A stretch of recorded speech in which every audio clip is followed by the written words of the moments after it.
What's up, my friends, and welcome into the All Nittany Lion podcast here on PHLY. As always, we are broadcasting live from the Xfinity Mobile Studios. Tyler Zulli and Fran Duffy, as always, and we are brought to you by our friends over at Branded Bills. Head on over to brandedbills.com. Use the promo code BBPHLY for 15% off of your first purchase. Well, Fran, we've made it.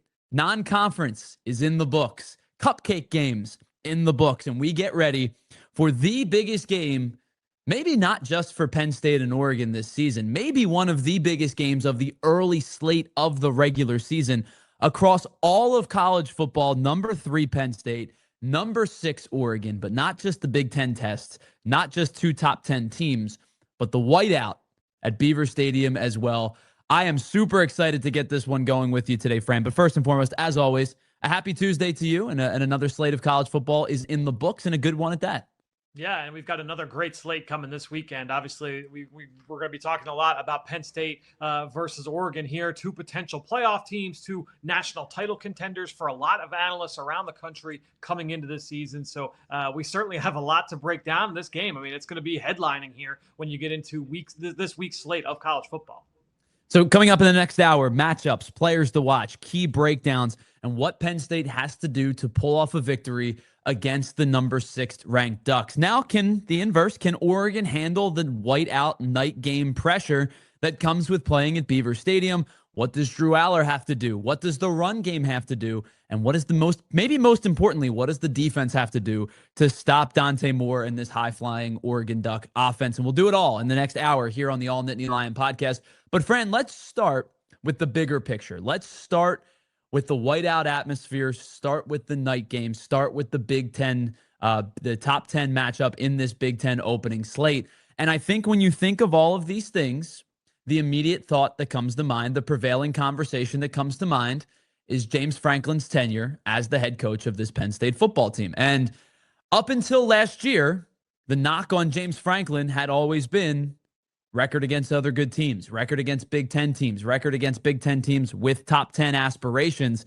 And because of all of that, there was always a wait for the other shoe to drop feel to James Franklin. We know he can win non-conference games. We know he can beat teams that are better than him. And up until last year, the question was, how do you beat other good teams, other top 10, other top 25 teams, especially within Big Ten play? And we'll get to those numbers in just a little bit. But I do think there was a slight quell of that debate last year when he goes and beats SMU in the first round of the playoff. He goes and beats Boise State in the second round of the playoff. Both of those teams were top 25 opponents, and they were college football caliber teams in terms of making the playoff. Whether they were good enough to beat Penn State is a different conversation. But I think we have to start with what is an obvious talking point of James Franklin's tenure as Penn State's head coach against these other really good opponents. Yeah, and until you have that kind of breakthrough moment, which, look, James Franklin has had big victories during his time at Penn State. He's been there long enough where he has had some big moments against a lot of these bigger name schools and these bigger name competition. But obviously it has not happened often enough, and that's why these questions are still present. And honestly, the people that feel strongly about it, like you mentioned, you're going to look at those 2 playoff games. Yeah, but it was still against 2 group of 5 schools there in SMU and Boise State. So, I can get it from both sides of it. I do think, this is a great opportunity here for James Franklin, for Penn State. We can get into the Drew Allar of it all as well, because a lot of the same questions a lot of people have about Drew Allar, in these big moments, in these big games. So there's a lot of opportunity here for everybody on the Nittany Lions sideline. So let's take a look at James Franklin's tenure as a member of the Nittany Lions coaching staff as the head coach here.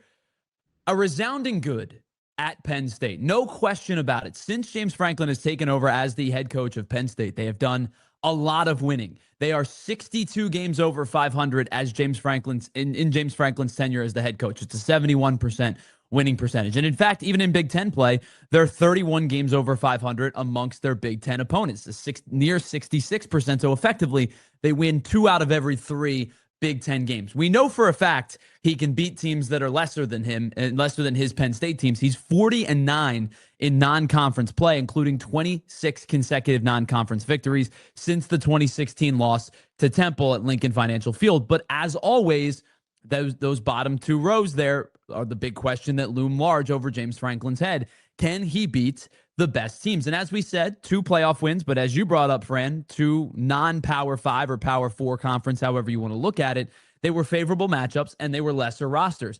In fact, they lost to the one team that had a similar roster. And I thought Penn State and Notre Dame were extremely similar last season. Good defenses, a quarterback who was asked to not turn the ball over. Now, Allar did it more with his arms. Riley Leonard did it more with his legs. But good run game, good defense, and quarterbacks that were tasked with not turning the ball over. But those last 2 stats there, Fran, 4-20 versus top 10 opponents, and 3-11 as a also ranked top 25 team, just a 21% winning percentage for James Franklin in his tenure with Penn State. Now, you could say that these 2 teams last year and this year may be his most talented rosters top to bottom, and maybe his most complete rosters in terms of recruiting and high recruits.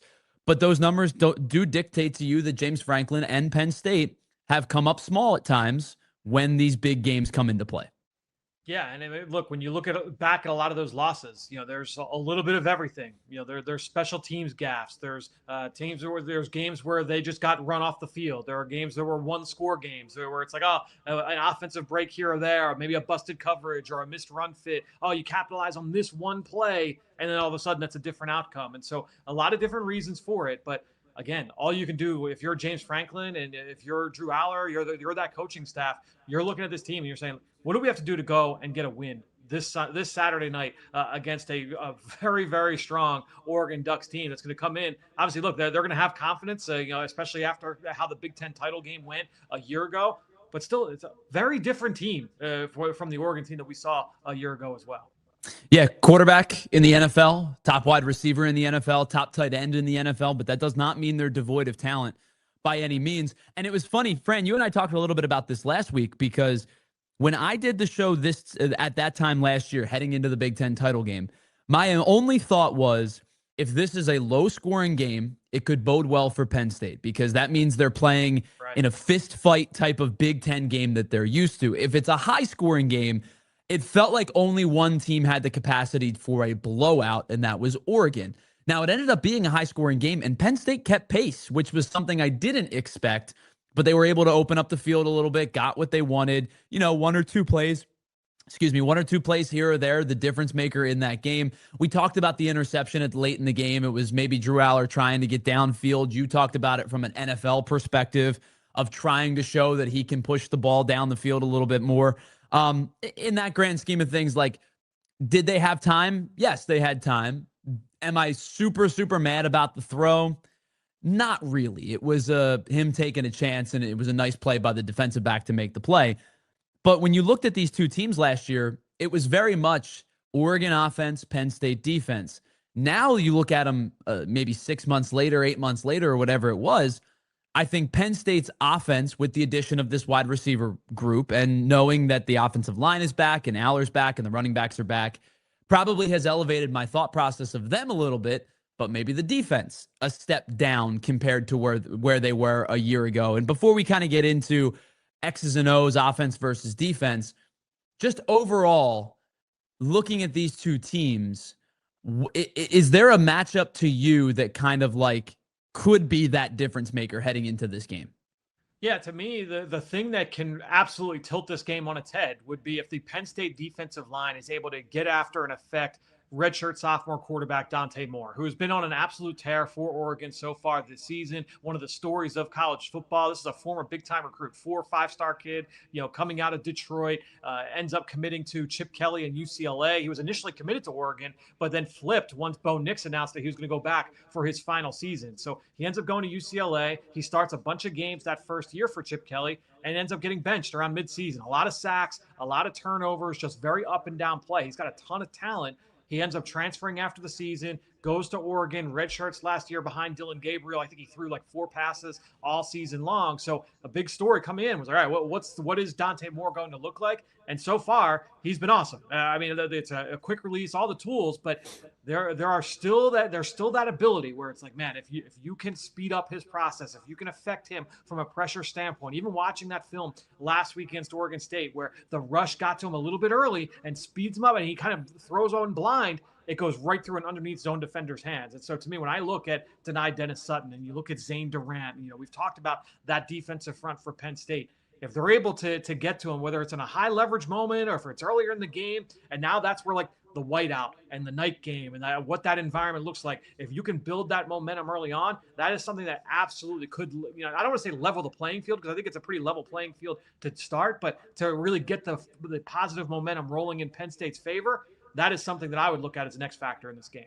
So you brought up the whiteout. Of course, that is a factor. The fans are a factor. That stadium, I don't know if you've been there for a whiteout. Yes. I've been in the seats. I've been in the press box. Now, with the temp seats, it might be a little bit different, but it was the only time in my life as a member of the media where I was sitting in a press box and was a little bit concerned for my well-being because the press box, as an older press box tends to do, was shaking, was physically shaking up and down because of the noise and the crowd and the jumping on the stands and things like that. It's an intimidating place to play, especially at night, especially in a whiteout. We've seen it where Penn State forced the famous clip where Penn State forced Michigan to call a timeout before the first play of the game because I believe it was Wilton Spates was the quarterback at the time, couldn't hear the audible, the snap count and couldn't hear, couldn't dictate the cadence and things like that. We've seen it where Grant Haley blocks the kick and goes and scoops and scores and beats the number 2 team in the country. Last year, it was a little bit of I don't want to say it was a downer whiteout, but it was a lesser opponent in Washington. Will Rogers was the starting quarterback of that game. He got rattled. They ended up bringing the backup in, but it wasn't a team that has this playoff type of aspiration. Now we're back to this is a legit test versus a legit team, and it should be the whiteout because this is the type of game that dictates this atmosphere.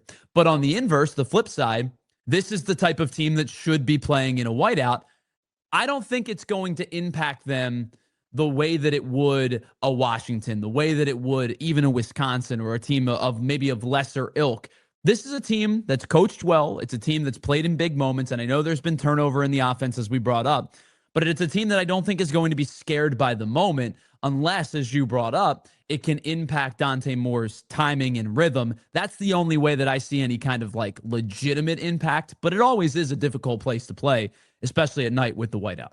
Yeah, I mean, look, watching Oregon on film, watching them on TV so far this season, I mean, this is a team that plays with confidence, plays with swagger, both sides of the ball. Like, you can feel that energy. Now, I will say, like, I have said the same thing on this podcast about especially Penn State's defense. Like, this is a unit that is playing with a lot of confidence as well. But it goes back to like the Mike Tyson quote of everyone has a plan until they're punched in the face, right? I think when you look at this Oregon team, while you've got the young quarterback, this is a huge test. Like Dante Moore has not seen anything like this over the course of his career. And so going in to Happy Valley at night in a whiteout, if you can get that negative play early on, and kind of you get into like the seeing ghosts aspects of things, if that rush is able to have that kind of an impact, I do think that that's a team because you got freshman receivers, you've got red shirt freshmen, red shirt sophomore corners, right? You've got this is a young team in some key spots, Oregon, and so we saw last year how some things you go to that Ohio State game in the playoff, and obviously look, Ohio State went on to win the national title just a few weeks later, but where if things get steamrolling early, things can fold in a hurry. And so I do think that this is a team where, the whiteout, the atmosphere, everything that can certainly come into play if you make the right play in the right moment. It's interesting that you say that because I look now at the depth chart and I think, you've swayed me a little bit because I initially think about a well-coached team. A Dan Lanning coached team is a well-coached team. And we've It seen that is. over the last Yep. couple of years.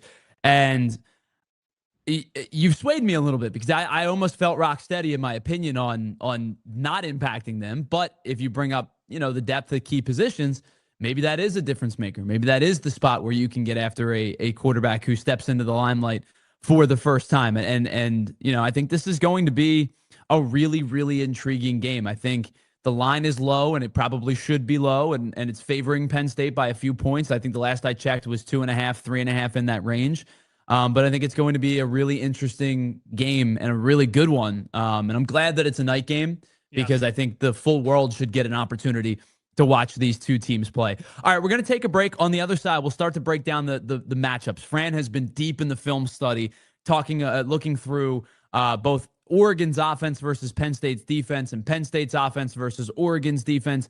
Talk about, tempo versus controlling the clock and things like that. We'll get into that. Of course, we'll do our top five power rankings on the, towards the end of the show. And we'll take a look at the Big Ten because there was a team, Fran, that I spoke pretty highly of a couple weeks ago that got absolutely decimated this week on the road. And we'll talk a little bit more about that on the other side.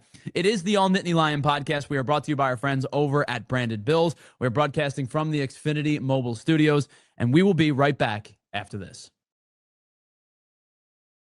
All right, let me tell you about our friends over at Branded Bills. You see right now, I got my hat on. It is sleek, it is stylish, and there's one behind me too, and you can get them in a ton of different styles, whether it's snapback, trucker, fitted hat, beanies, or even t-shirts, because they are the place that has you covered for both performance and style. And if you're looking for gear that is going to make you stand out amongst the crowd, stand out at Beaver Stadium, especially when everybody's wearing white, you want to see what's the cool shirt, what's the cool hat. Well, Branded Bills has you covered. You're going to look awesome if you're heading down to Beaver Stadium this weekend for that game. They offer you the best custom headwear and t-shirts. You're going to start your order, and their dedicated team will help you create an exact custom apparel that you need. And of course, as I said, they have a partnership with Penn State. You can see this hat. There's one in the background there. You may not be able to see it, but it's the state cutout with the horses from the flag. It's really, really cool, and it really looks like it emblemizes Pennsylvania and Penn State. Head on over to brandedbills.com. Use the code BBPHLY, and you'll get 15% off of your first order.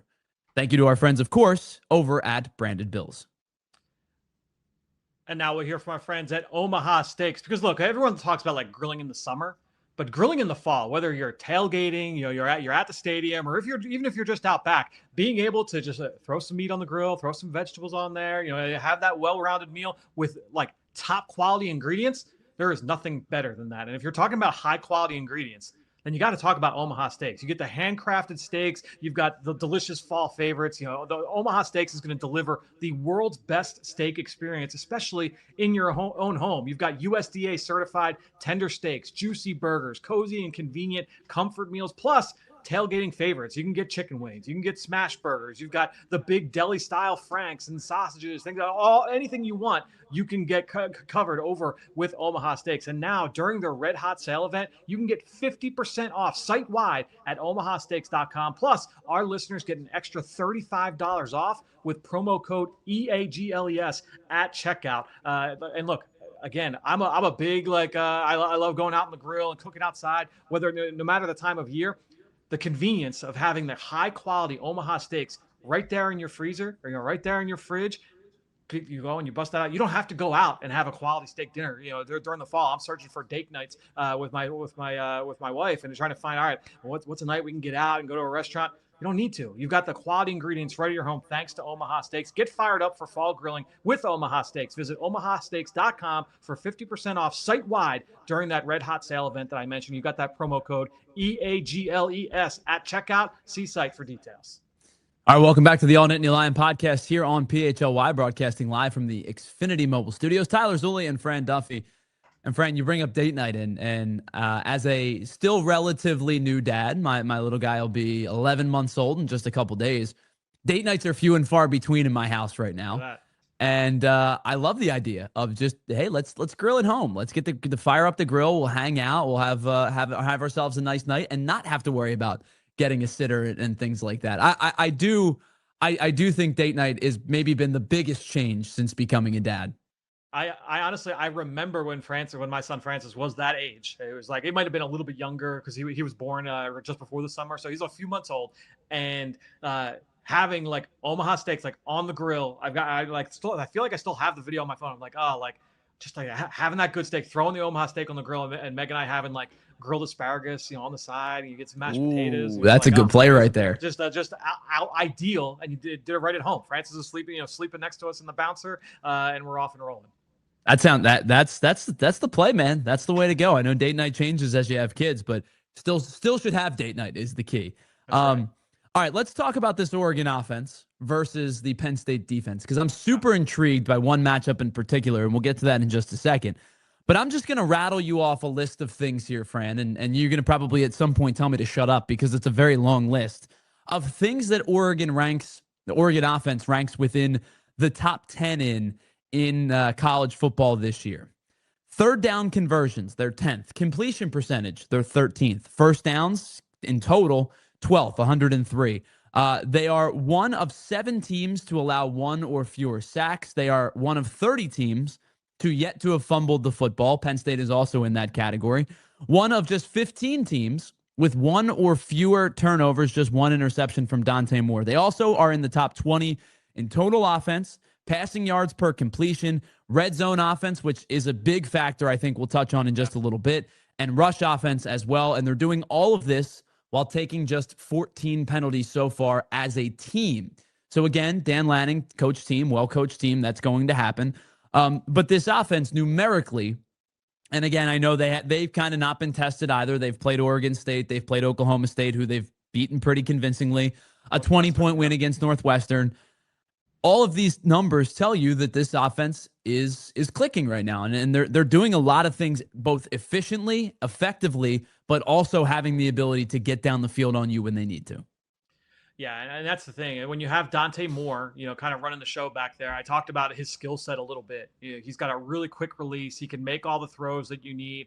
There's a reason why he was like the 4 or 5-star recruit. He was only behind Arch Manning and Nico Iamaleava coming out of high school, and some people had him ahead of those guys. I think when you're looking at him, especially in this Will Stein offense, it's a highly schemed situation where it's like, all right, you're gonna have your typical like drop back stuff. You're gonna have a creative screen game, but then they do such a great job with like the use of misdirection. They're gonna throw in trick plays. They're gonna have they've got a lot of fun. They have a lot of fun built into that offense. It's similar to like you think of like Ben Johnson, what he'd done previously with the Lions, where it's just like every week they're gonna throw something at you from a just kind of fun play. And you can tell like they bring a lot of juice. They bring a lot of energy. One of the things that I like to see, and it's to me like indicative of a really good culture on that side of the ball, skilled guys blocking, right? Like the wide receivers, tight ends, running backs out in front for quarterbacks and on jet sweeps. These guys get after it, dude. Like you watch like young receivers, you watch the tight ends. We'll talk about Kenyon Sadiq, and you talk about that group overall. They're going to give Penn State everything that they can handle on the perimeter, at the second level, at the third level, from a blocking standpoint. So to me, this is a well-coached offense with a lot of talent. It's young talent, but a lot of talent. They certainly present a big test. But like I said, you can get to Moore. If you can get to him, you can affect him. He'll throw you a couple. He has shown that propensity over the course of his young career. So you bring up Kenyon Sadiq, and he's the guy that I think I'm intrigued the most about because I think I'm fairly confident in obviously matchups on the outside with A.J. Harris and some of the corners and the safety help over the top. I'm fairly confident in the front 4 play of this defensive line. Sadiq is the interesting one because obviously Terrence Ferguson's the tight end that goes to the NFL. Yep. But Sadiq scored twice in the Big Ten championship game against Penn State last year. I was watching some of his tape, not in the sense that you do. I watch it more on the highlight reel than the actual deep dive. But the thing that jumped out to me, man, he is a really, really good route runner. He just seems crisp. He's poised in and out of his cuts. And I'm curious in your film study and what you've noticed, how Penn State might attack him defensively. Because my initial thought was probably some Tony Rojas, probably some Zakee Wheatley over the top, probably a combination of a linebacker and a safety with a little bit of help. But it's such a spread out offense where 5 different players have already caught for 100 receiving yards or more in the first couple of weeks. How do you balance, not leaving a corner on one on an island or something along those lines, but knowing that this tight end can beat you in a multitude of ways and line up on a multitude of different positions. It's a group effort for sure, because he can be used at all three levels of the field. He's going to run routes down the sideline. He's going to be used over the short middle of the field. He's going to run down the seam. You got the screen game, right? So this is not going to be like, oh, that's all Tony Rojas, or that's all Zakee Wheatley, like you mentioned. It's going to be a group effort when you're going up against this group, especially when you're going up against Kenyon Sadiq. And honestly, man, like my journey through evaluating this player, I remember watching the Penn State Oregon game. You watch that Big Ten title game. He hurdles the defender and he runs it. And it's like, man, like, who is this guy, right? Like he only had I think it was like 15 catches, 18 catches last year. Was not a big part of the offense in that way. They kind of mixed him in as a role player just because you had all these they had two upperclassmen tight ends ahead of him on the depth chart. And so, I think when you're looking at this player, it's like, all right, well, what stands out? And he was getting some first round buzz. And so I went through after the draft. I'm getting ready to do my first too early mock draft. And it's like, oh man, all right, let me just watch his big plays. And you see next level juice, very explosive, fluid athlete. And you're like, all right, I can see why everyone likes him. All right, we'll talk about him in that way. He's going to be one of the first tight ends that I study here this offseason. Well, you go back and I start watching the film, and yeah, like I said, it wasn't a ton of involvement in the pass game, but dude, this guy gets after it as a blocker. He is not going to be the Rob Gronkowski, 6'5", 280 pound, put his hand in the dirt, block out, got defensive ends at the point of attack every single play tight end. But in terms of putting him on the move, outside in space, he's the lead blocker on counter and sweep plays and things like that. He is awesome. He is a weapon for that team in that way. And so he's going to block a defensive end at certain points. I would say, if you're denying Dennis Sutton, can't let that happen, right? You're Zariah Fisher, can't let that happen. You have got to win those matchups. He's going to get after Rojas. He's going to get after Amari Campbell. He's going to get after those guys at the second and third level. But I think when you're looking at Sadiq, what makes him so special, and to me, the best tight end that I've seen so far in the country, really maybe over the last couple of years, is his ability to be that two-way threat for that offense. Yeah, James Franklin gave him a lot of praise in his press. And in fact, when James Franklin does his first couple of minutes at the press conference, he goes through the list of guys that stand out, and he talks about the offense and the defense, and he names a couple of different players. And the first guy he mentioned in this Oregon offense was Sadiq on Monday afternoon, and I think for good reason. I think multifaceted player, as you just brought up. He scored in 3 of his 4 games so far. And I know it's not been a ton of catches. I think his season high in a game is just 4. But the one game against Montana State really wasn't needed, right? I mean, he caught the one pass for the touchdown, but they win 59-3. A lot of run game, a lot of backups, a lot of secondary guys. Really wasn't needed in that capacity. This is a guy that, while only having a season high in in receptions of 4 in a game, if you told me he got 7 or 8 in a particular game, maybe not this game specific, but had 7 or 8, I would probably believe you. And then, as you brought up, just a really, really physical, willing player downfield in the run game and in pass blocking when needed. Yeah, I mean, he is. If the Penn State fans that think of Tyler Warren and the way he was used in our offense, it's all the different creative things you can do. That's Sadiq, except Sadiq is faster and more dynamic, yards after catch, he is a special athlete at the position. So he is the guy you absolutely, number 18. He's the guy you have to circle. They got another tight end, another young guy, Jamari Johnson, number 9, who is used in all the same ways. Also a very athletic player who will block you as well at the point of attack. But Sadiq, number 18, is the guy that you definitely want to circle. So obviously you've talked a lot about Dante Moore already, and we've talked about him quite a bit on this show because of us both believing Oregon is quite a good football team. 962 passing yards. As we said, near 75% completion percentage. There's a reason as a team they're at 72%. Last year, Oregon as a whole, and specifically with Tez Johnson, did a lot of stuff at and around the line of scrimmage. They had some of the fewest air yards in college football, especially in Power 4, Power 5 conferences. This year, they're averaging about 10 yards per throw, or thereabout, right? As a collective unit, they have 1,074 yards on 107 passes. What have you seen when you watch Dante Moore in his ability to potentially push the ball down the field, or are they going to continue to do a lot of that close to the line of scrimmage stuff where they set up plays in space and get blockers out in front? What's kind of your assessment of the passing game? Yeah, I think that, and you made the point earlier that they, like you take the Montana State game and all right, they didn't have to like unleash more in that way. I do think that they are going to be a little bit more vertical, with Dante Moore. I think he's got more arm talent than Dylan Gabriel did a year ago in this offense. I think it's a little bit more close to what we saw from Bo Nix in that scheme, where Nix threw a lot of screens as well, but he had that ability to throw the deep dig or to throw the deep out route, and Moore has made a couple of those throws so far this season. The big thing with them is that it's similar to Penn State in that they are breaking in basically a brand new wide receiver core. We talked about Sadiq, who was like the number 3 tight end on the depth chart last year, elevating to this role. But when you look at the rest of this group, I mean, DeCorian Moore, number 1, is a true freshman wide receiver. He is a guy like he's listed 5'11", plays bigger than 5'11", plays with great energy. He can go up and over you, but then he's also got like jet sweeps and yards after catch stuff, built into that offense. Malik Benson is a transfer. Gary Bryant's a new player, dirty work player. So, they were hoping that Evan Stewart would be like that returning player that they can kind of lean on at the position. And then he suffered a season-ending injury this offseason in the summer. And so, obviously not a part of this roster, a part of this depth chart. And so I think over these first few games, they've been trying to get more, a new starting quarterback worked in with these new receivers. But they have definitely pushed the limits from a verticality aspect of things with this downfield pass game. So, I don't think it's going to be bubble screens and, quick throws, quick slants. Like they've got the ability to push it a little bit more. Yeah, 5 plays of 25 yards or more in the passing game against Oklahoma State. It's expected, I think, to try to push a little bit further than what they did last season. And then last thing before we transition from the Oregon offense versus the Penn State defense to the Penn State offense versus the Oregon defense is, obviously is the run game. And we haven't really touched too much on the run game so far for Oregon.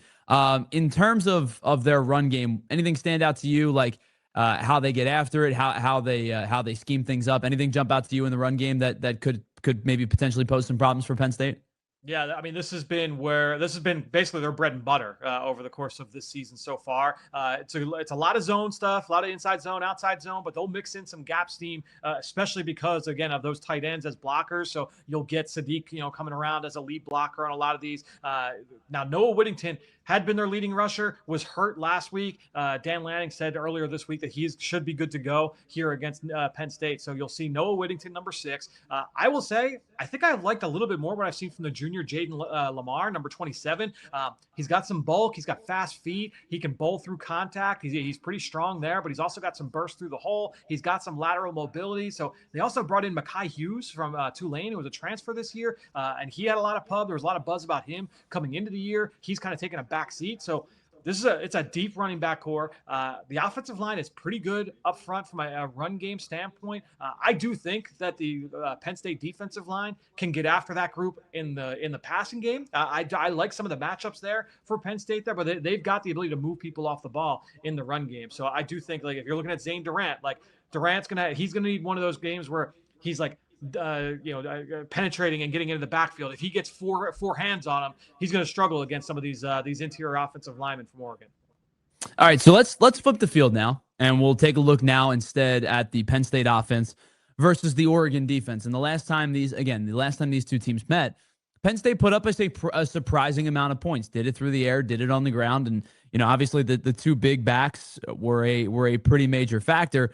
But now we look at this game in 2025, and we think about the run game specifically, which is, as you brought up, you talk about the bread and butter for Oregon. The run game specifically for Penn State will always be that calling card, especially without Tyler Warren, until they kind of get the passing game going at its best. Oregon this year so far giving up just under 109 rushing yards per game. That's good for 40th in the country. Now, again, that may be a little bit skewed by backups playing and late in ball games and things like that.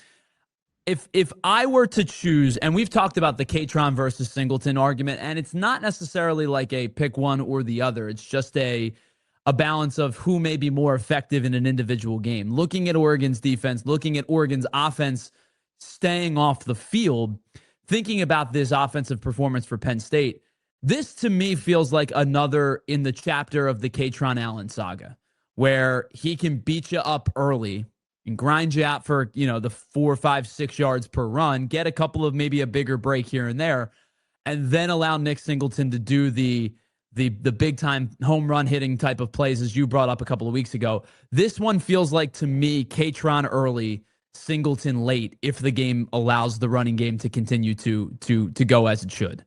Yeah, I think that is a fine strategy. Certainly, it's something that Penn State would hope that from a from a flow of the game standpoint that would work in their favor. I do like what I've seen from Katron Allen so far this year over what I've seen from Singleton, and that matches what I saw this summer on film from 2024. But both guys are going to need to make an impact in this game in their own way. I think when you get into third down, Singleton, what he can do as a pass catcher in space and certainly in pass protection as well. You're going to need both those guys. Yeah, I think when you look at the way that this Oregon defense is built, it really comes down to 4 players for me. There's 2 guys in the front. Mateo Uiagalelei, number 10, the pass rusher who switches sides. He's going to play on the field side. So he'll get matched up against Drew Shelton. He'll get matched up against Nolan Rucci at right tackle as well. And then Amari Washington, the first-year starter, defensive tackle, number 52.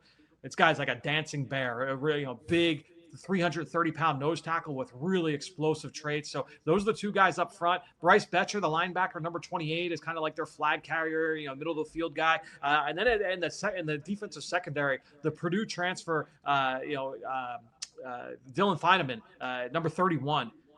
All over the field, play deep, instinctive, can make plays on the ball, but then also can come downhill and make plays against the run. All 4 of those players are impactful in the run game, and will be tried to limit Katron Allen, limit Nicholas Singleton. But those are the 4 guys really you want to have circled going into this matchup.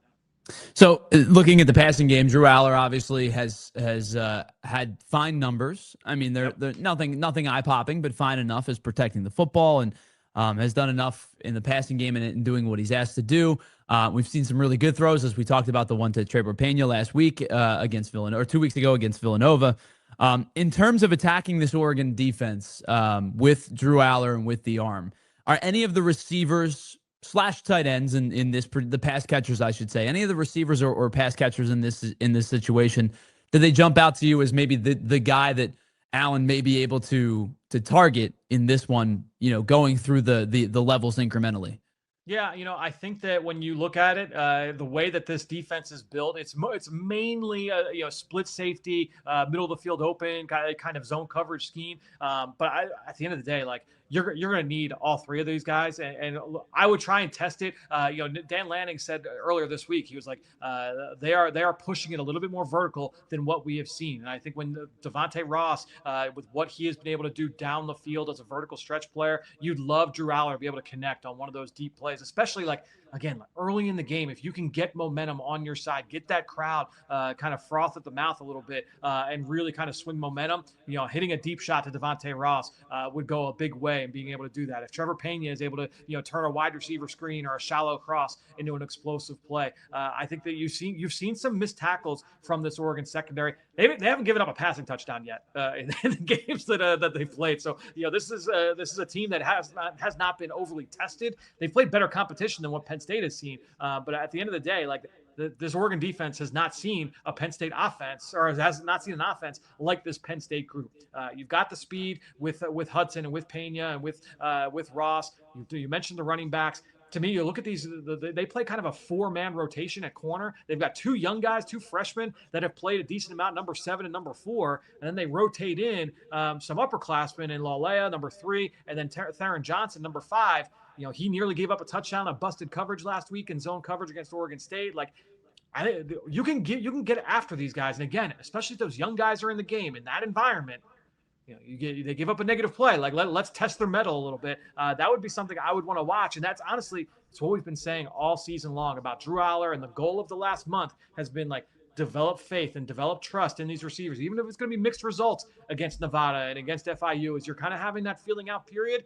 You go through those ups and downs then to come through in a high leverage moment now. And the moment is now, going up against Oregon in this defense. We talked about the Oregon tight end, and while I really like Khalil Dinkins, I think he's a very good player, and I think he's somebody that Penn State relies upon. Yeah. It's been pretty clear that Luke Reynolds has emerged potentially as number 1 tight end, maybe not on the depth chart, but number 1 tight end in terms of receptions, in terms of targets. He's 3rd on the team in receptions, in receiving yards, 2nd on the team in receptions.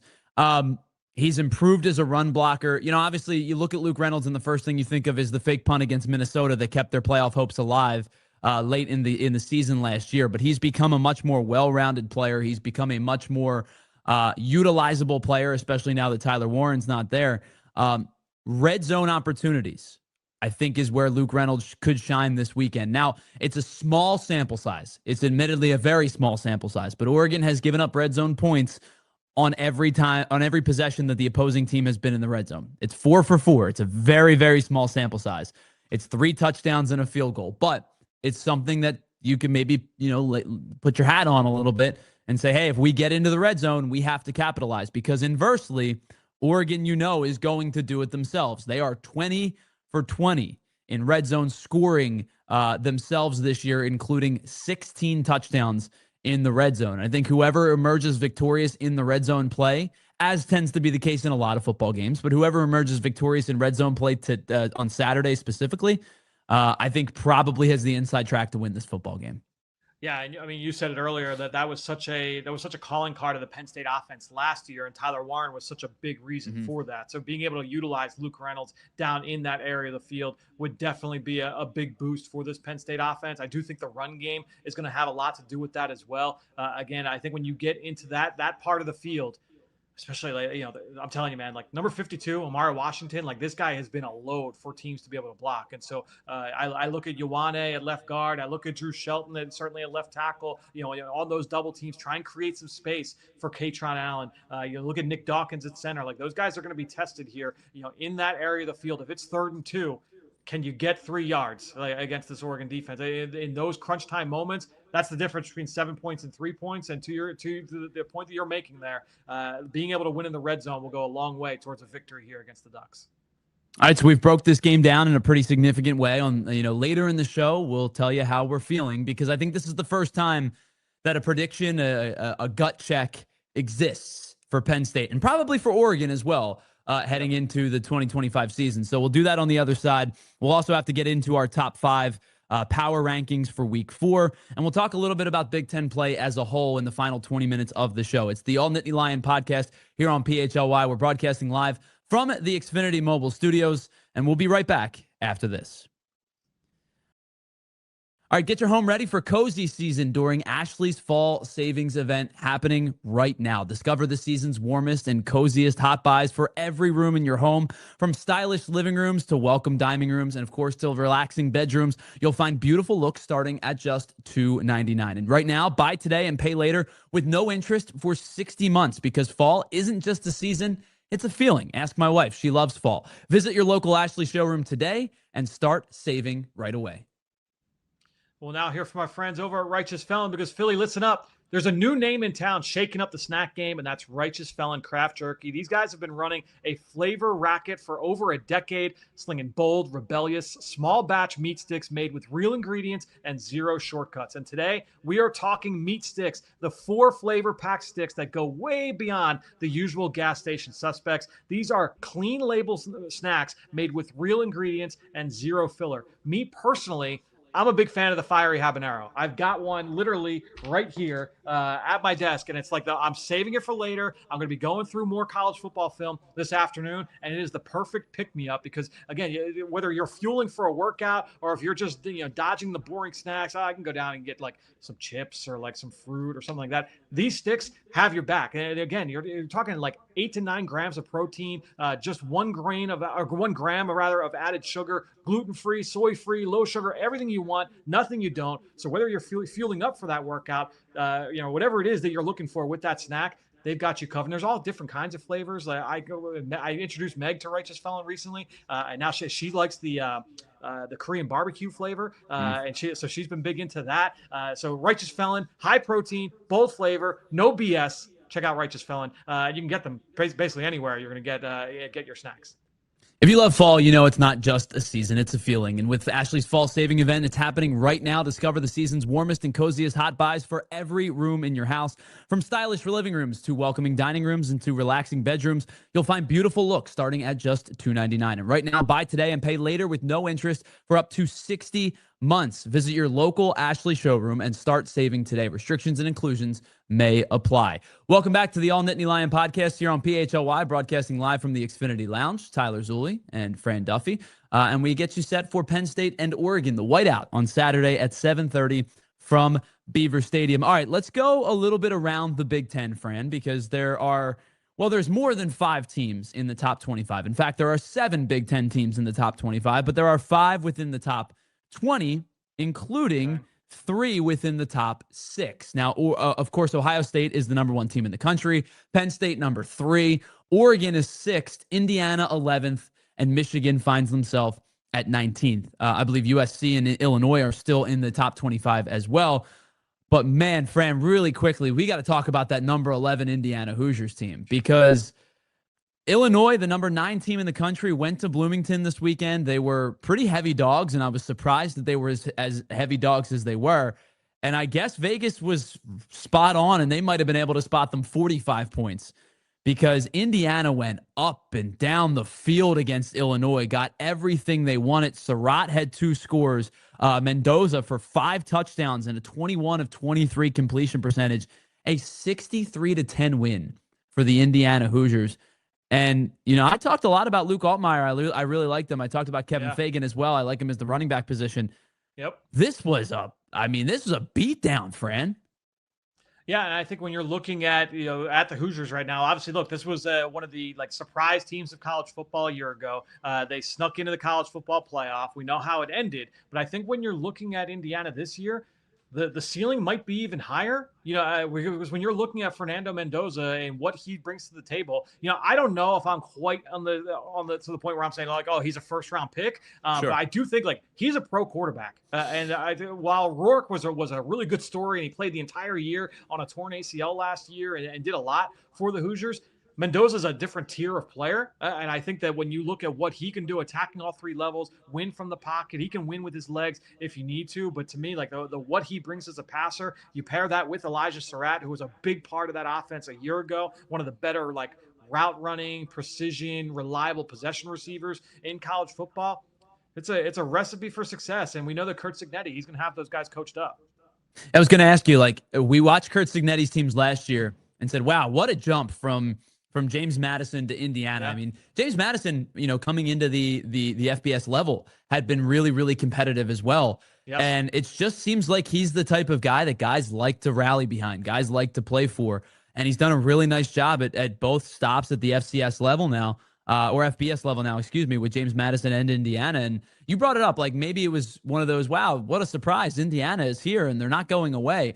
This year, it feels like, they're ready to punch somebody in the face. And they did it this weekend against Illinois. Yeah, they're not sneaking up on people, right? And so now, whether it's Illinois or if you're going to go up against, obviously the heavyweights in the conference, which we're going to see here in the coming weeks, when they have those big matchups, what do they look like? That's going to be a big story here in the Big Ten. All right, so let's get around the rest of college football. As we do each and every week, we give our top 5 power rankings. Now, these are not necessarily the 5 teams that we think should be ranked 1 through 5. It's just kind of right now how we're feeling about the 5 maybe most complete or playing the best teams, or however you want to phrase it.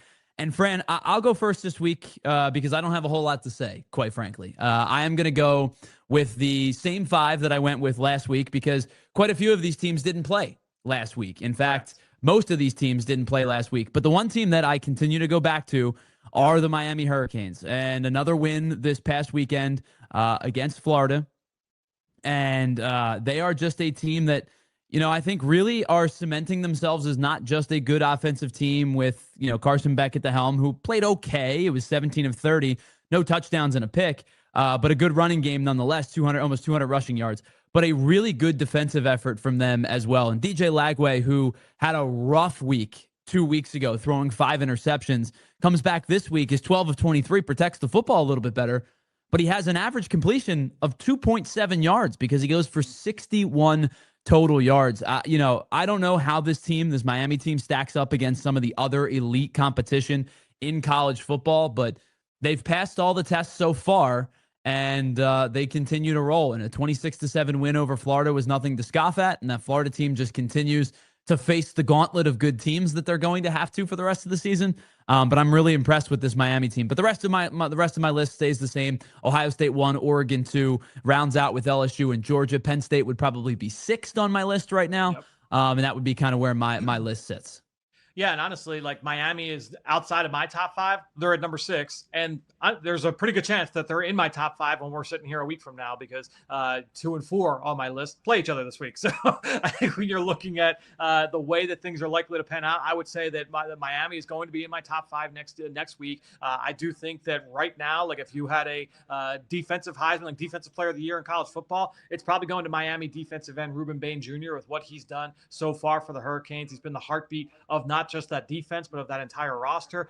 Sets the tone for them, and it's just been outstanding. He was hampered by injury for much of 2024 after being a freshman All-American in 2023. I love the way this kid plays, and he's been one of the best defensive players in college football. I didn't make any changes from my top 5 last week for all the reasons you said. I do think if you had Penn State and Miami on a neutral field right now, I think I'd probably say that Penn State would be favored, and so that's why I've got them. I give them the nod, but I'm excited to see how Penn State looks, obviously, this week against Oregon, and that'll dictate what that top 5 looks like a week from now. Yeah, so obviously that's probably the big matchup of the college football week, but some other good games in the making. Notre Dame and Arkansas. One of these two teams are going to start 1-3 on the regular season. And for Notre Dame, that is probably where panic button gets hit a little bit. Yes. Because of the fact that, you can have some slip ups knowing that you can bounce back in your non-conference ACC schedule, if you will. But 1-3 may be starting to signal the final blow for a Notre Dame team that has struggled out of the gate. You have a couple of top 25 matchups. USC 21 goes to that aforementioned Illinois team, who is now at 23 and may very well quickly find themselves outside of the top 25. USC favored by 6.5 in that game in Champaign, Illinois. I like USC there. I think don't we have Bama, Georgia this week as well? This is it's a pretty good slate of college football here this weekend. So I'm excited. I do like USC going on the road there, just sticking in the Big Ten. I think that passing game, Jade Mayava and those receivers, Jacoby Lane. It's a good group. So I'm excited to see what that group looks like going on the road. Obviously, Illinois is smarting from that loss last week against Indiana, but no, it should be a good week here of college football. Good slate. Yeah, and then not only that, but of course LSU number 4 versus 13 Ole Miss at Ole Miss. That's at 3:30. Auburn, Texas A&M. I know Auburn's not ranked right now, but Auburn, Texas A&M should be a fun one at 3:30 as well. Number 1 Ohio State will play Washington. A lot of games at 3:30 this week. So if you're looking to go with the quad box with our friends at Xfinity, this week's probably a really good week to do it. Yeah, and the night slate. I mean, obviously, look, anyone that's watching this show, we know where they're going to be watching. But it's like I said, it's going to be a good slate here this weekend. All right, so we've got about 7 or 8 minutes left in this show. Let's talk about the reasons as to why each of these two teams could win in Happy Valley this weekend. So if I pose the question to you, Fran, Penn State walks out of Beaver Stadium on Saturday with a win. What needs to happen? All right. So I think defensively, the defensive line needs to win the day. I think you're looking at Denai Dennis-Sutton, you're looking at Zane Durant, and you're looking at our guy, Chaz Coleman, the freshman edge rusher. And I like this matchup for those defensive linemen in the pass game going up against Oregon. I think that when you look at Isaiah World, who some have billed as a potential first-round pick moving into the NFL, transfer from Nevada. He was a 3-year starter down there. This is his first year playing in the Big Ten. And that's what going back to what we talked about at the very beginning, where it's like, oh, is this a team that's gonna wilt going up against the whiteout and Penn State at night? Isaiah World has never walked into an environment like this. Basically, I don't want to say he's a freshman left tackle, but a first-year starter at this level of competition, going on the road against a guy like Denai Dennis-Sutton, who has been dominant for large stretches of this year so far. Yeah, like this is a big test for Isaiah World, and I like Denai Dennis-Sutton in this situation. Because when you're looking at World, big, physical, kind of like a mauler, like you want him in a phone booth type of offensive lineman. His technique is all over the place. So there are times where he lets guys into his chest and he gets pushed all the way back into the pocket. That's where Dennis Sutton can win. But then if you flip sides and you say, all right, let's get Coleman over on that side, he really struggles, World, on redirecting against inside moves. And that's where like Coleman has been so fast and lightning quick, and his lateral mobility, I think, will really play well in that matchup. So to me, I look at that as like that can be a win for Penn State off the edge. And then you look inside, Zane Durant, like with his quickness, I know he's undersized, but with his quickness, he can get the better of some of those interior offensive linemen for Oregon as well. You've got Emmanuel Pregnon at left guard. They've got some guys that are getting some good pub positively on the rest of that interior as well. I like this matchup for Penn State. So to me, to me, like if you're gonna say like how do they win defensively, it's on the heels of that defensive line, and then offensively, it's that run game. If they're able to really kind of establish the run, maintain control of the football, Katron Allen, Nick Singleton busts off a couple of big ones, and Allen keeps them on schedule. They don't put the ball on the ground. Feel really good about their ability to win this football game. Yeah, I think when it comes to the pass game, I'm looking for two things from Drew Allar in this one. I want ball security, first and foremost. Yes. Don't give them any extra opportunities. That's a big one. That's always a big one, but I think in this game specifically. And I want one of those throws. One of those types of throws where you went, yep, that's the one. That's the throw. That's the one where we go that this dude's legit. And it doesn't necessarily have to go for a touchdown, but maybe on a 3rd and 10 or they're backed up, and they got to get out of the back of the shadow of their end zone. A couple of throws we saw him, we talked about the Pena one this year. The play that he made against USC on 4th down last season might be the best play that he's made in his college tenure, to extend the play, make the throw, find Tyler Warren for the first down. They go on to win the game. One of those types of throws where he can be a difference maker and step up and make that type of play. If they get those two things, control tempo, run the football well, I do think Penn State can win this game. Now, let's invert that question. Yep. Oregon walks out of Beaver Stadium with an upset victory on the road of the number 3 team in the country I think if Dante Moore proves to be that guy, like that tier of quarterback, which I think he's right on the precipice where like people nationally are taking notice. Obviously, everyone knows him from his recruiting process and coming out of high school. He's a big time guy. All right, well now he's off to this hot start, and Oregon has looked awesome so far this season. If he is able to maintain that level of success against a Penn State defense on the road in this environment, I think, then I think that's a good recipe for success here for Oregon. And then if you go to the other side of the ball to go against what you were saying in terms of, Drew Allar, if they're able to force a couple of turnovers of Allar, and kind of get in his head a little bit, I think that's where because that you talk about like the environment and the whiteout, things can also turn. And if you got all this juice and all this momentum, and everything builds up, and the crowd is at a roar at the beginning of the game, and then all of a sudden you have a couple of turnovers and all the air is let out of the balloon. That's tough to be able to recapture if you're Penn State. And so I think if you're able to force a couple of turnovers early on against Allar, I think that would play in Oregon's favor as well. All right, Fran. I think the first time this year we have to officially do this. It's time to go on the record. Fran Duffy on Tuesday afternoon, knowing that there are four more days until this game is being played and anything could change. And obviously these predictions are subject to change if new information presents itself. But on Tuesday afternoon, the winner of this game will be. Right now, I feel like it's Oregon. I do think that there's a path. I think there's a path to Penn State being able to win this game. And honestly, like, going in, when I first turned on the film of Oregon, I'm like, I don't know. I think this might be too much. But then as I'm watching more and more, I'm like, you know what? There is a definite path, and I can absolutely see it. But I just think all things considered, I do think that Oregon comes away with this win. I do think that when you look at that offense and Dante Moore, they're able to create explosives at a higher rate. I think that defensively, they've got enough horses on that side to be able to kind of thwart that Penn State pass game. So for me, I think that Oregon comes away with this victory on the road in Happy Valley.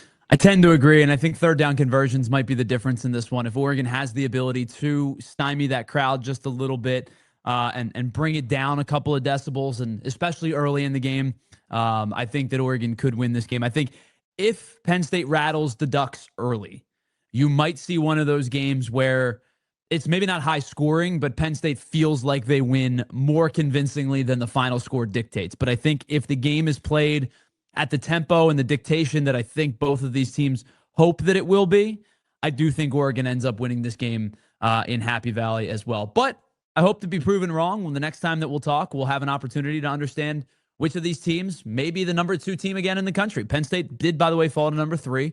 They were 2 in the first couple of weeks, but we'll see which of these 2 teams maybe is the number 2 team in the country. But that's going to wrap it up for us here on the PHLY All Nittany Lion podcast. But before we go, I do want to say thank you so much for being a part of our PHLY community. And we are always looking to improve our shows and better understand how you listen and what you value most. And that is why we've launched a very brief survey. Your feedback helps us shape the content that you love and help us make it even better. So it only takes a couple of minutes, but it does make a big impact. Head on over to allphly.com/survey and let your voice be heard. Respondents have an opportunity to win a $100 Amazon.com gift card.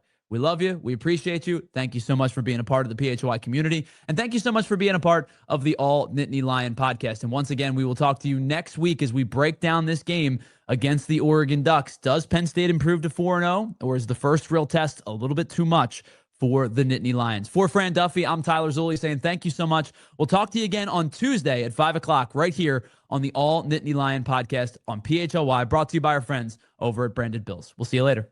We all silly like the mayor.